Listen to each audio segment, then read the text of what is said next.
আমি প্রবাসী বহু লোকরে বলছি, বুকে জড়াইয়া বেটা এমন বিদেশ কইরো না। 16 বছর তুমি বেটা কষ্ট করে বিদেশ করো, তোমার একটা একটা ঘাম, একটা একটা টাকার মধ্যে, রিয়ালের মধ্যে বেটা তার ঘামে ভিজা, তার কষ্টে ভিজা, তার কলিজাটা পানি করে ফেলছে।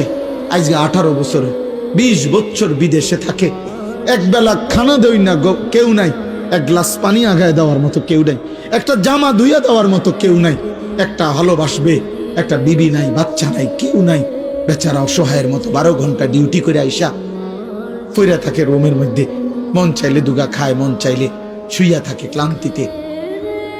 আবার ডিউটি টাইম হয়ে যায়, কে খাইবো, কে রাঁধবো?